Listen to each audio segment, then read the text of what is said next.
Barcelona 4, Bayern Munich 1. A wonderful performance from the team, and we need to discuss the player ratings because of that.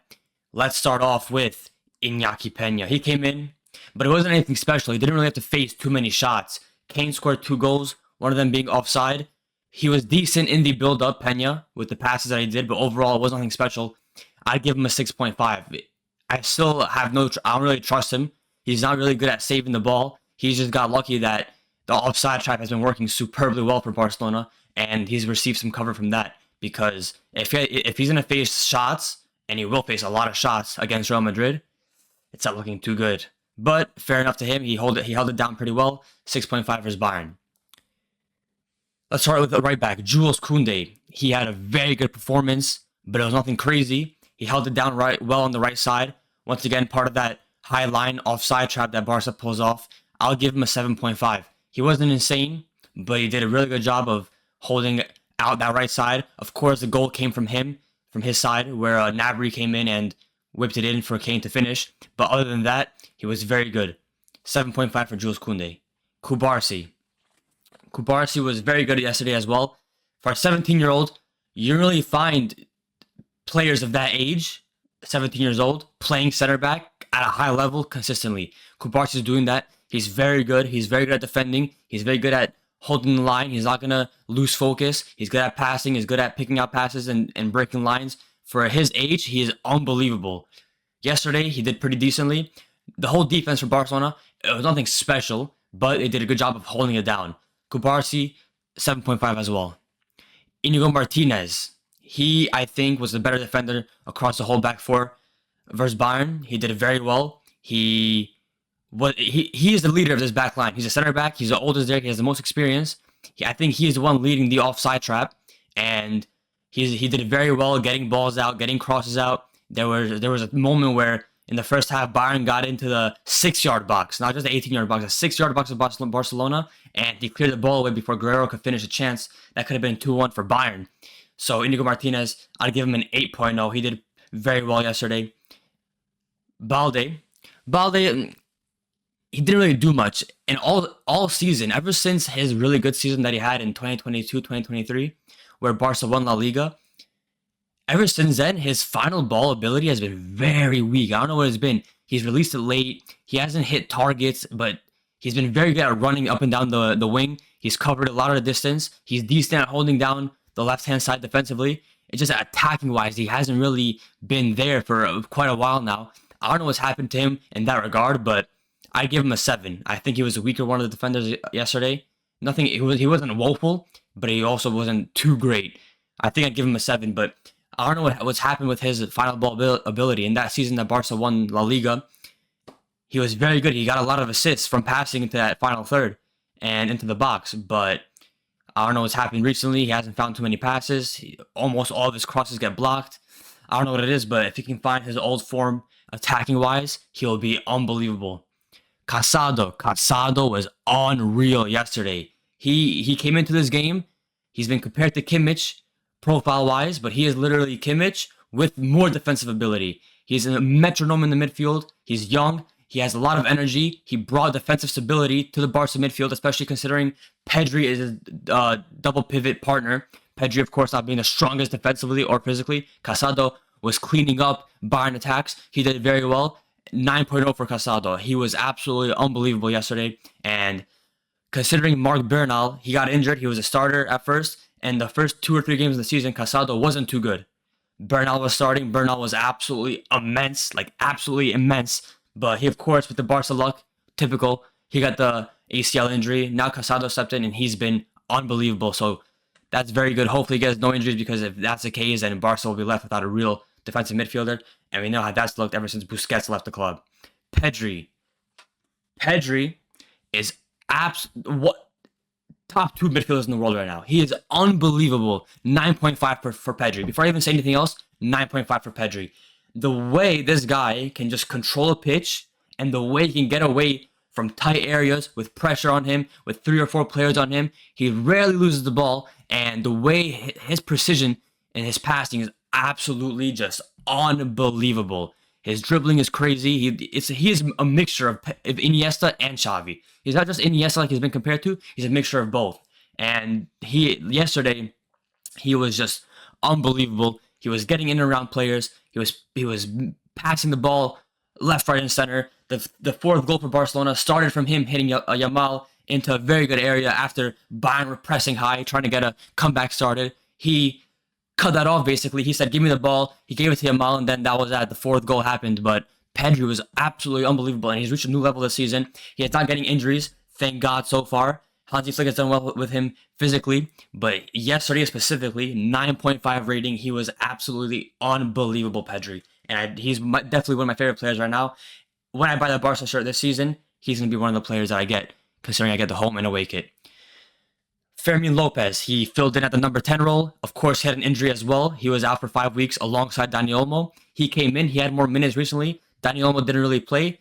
Fermin came in, and he did a wonderful job. Fermin Lopez did a wonderful job yesterday of finding getting the ball in half turns and getting around Kimmich, getting around Paulinho. His runs were not able to be tracked. Paulinho and Kimmich, and even the Kim and Jay and Upamecano who would go up and track Barca players making runs, they couldn't track him. Fermin Lopez was going in and around players. He was making runs. They couldn't track which way he was going to go. The turns he was making when the ball was going towards him, the players were just being left in dust. They couldn't control him. They couldn't maintain him. He was just getting in and around players in that number 10 position. We had less control, fair enough, because Dani Olmo brings more control. He's better with the ball. But Fermin Lopez with his movement was just unbelievable. He got 2 assists, and he was just very good yesterday. The little nudge, absolutely not a foul, because that's not a foul. It's a contact sport.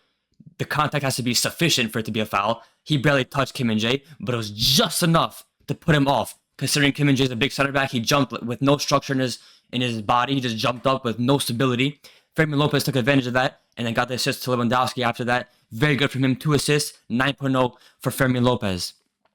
Lamine Yamal, attacking-wise, other than the assist to Rafinha for the fourth goal, it was nothing unbelievable. He actually had to play a little bit more deep than Yamal. He couldn't really play higher up. Davies was on him very high up at that half line. Yamal had to really operate in that area because Davies was that high up, but he was very good. There were specific moments for Yamal.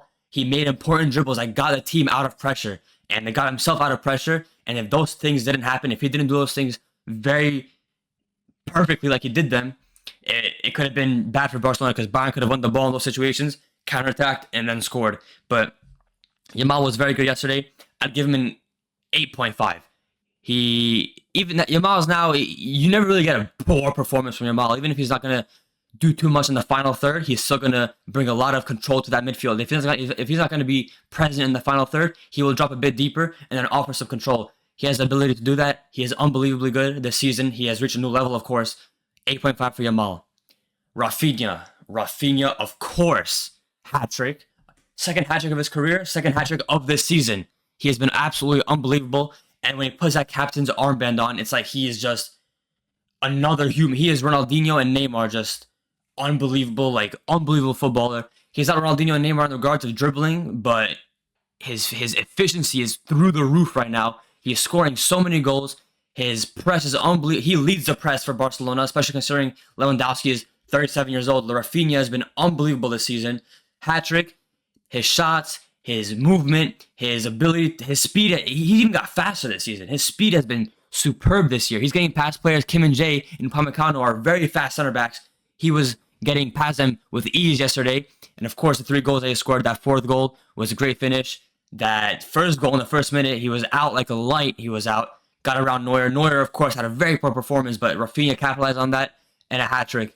He was absolutely unbelievable. 10.0 rating. And if he continues like this, he is absolutely not just a candidate, but probably the front runner for Ballon d'Or. He is absolutely unbelievable. 10.0 for Rafinha. Finally, the last player of the starting 11, Robert Lewandowski. He got a goal. He did very well with the coming back into the Barca midfield and holding up the play a little bit. There's a lot of Upamecano and Kim and Jay were pushing up on him. They were tracking him down deeply into the pitch. He was coming back. He won a lot of fouls in the midfield. He did some good hold-up play. He would find players on the turn. But it wasn't anything crazy from him. He scored the goal, which was an open net. It was nothing unbelievable from him, but I'd give him an 8.0. Lewandowski. It wasn't nothing special, but it was a very good performance for our number 9 in a big game. 8.0 for Lewandowski. Now let's go to the bench. At first, it was De Jong who came on. De Jong came on, and to be honest, he was very off the pace. De Jong. I don't know if it's the injury that he had, or De Jong's always been a bit iffy on the ball. He's always had to take extra touches to get rid of the ball, find the pass, and he plays very horizontally, which is opposed to this Barca team right now. Who plays very vertically. They play very direct. But he looked off the pace, De Jong. He came in the 61st minute. He had like 30 minutes of football to play, but I'd give him a 6.5. I think he had the lowest rating so far. Alongside Pena, he lost the ball a couple of times. It was nothing special. He was just there. He came on and was just present. He came to the game and was like, "Oh, hi, De Jong. You're here today. Thank you for being here." Nothing special. 6.5 for De Jong. Daniel Olmo, 76th minute. He comes on for Rafinha. These are the first minutes he's getting because he didn't play for Sevilla after that 6-week injury that he had, and he was just remarkable. He came on. He brought the control that was needed in the midfield. He came on.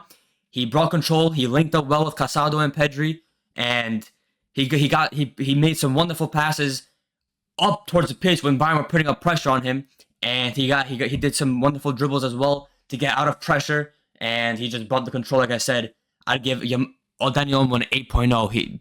Considering he was injured for 6 weeks, and to do what he made one key pass in that time that he played. He was just very good, 8.0, and he is just unbelievable this season. And then for the final 3 subs, Gavi, Fati, and Pau Victor, they all played like 5 minutes each. It wasn't enough to warrant a rating. They were just there to give rest to the other players. Hopefully Gavi can regain some of his fitness and stamina because he's going to be very important, and I expect him to be a starter very soon. But these are the player ratings from last night. Barcelona, they completed the first step of a very important week. They've beaten Bayern 4-1 at home, but now it's a very important game against Real Madrid on Saturday away at the Bernabeu, and it's gonna be a difficult game. Madrid, even when they don't play well, they just spam through balls and find goals somewhere, wherever it may be. But it's gonna be a difficult game. The fact that they are only 3 points behind with the way both teams have played, the fact that they're only 3 points behind in La Liga.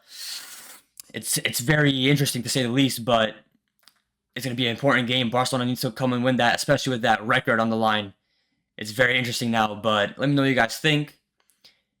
Madrid's going to be a big game on Saturday, and I'll see you guys next time.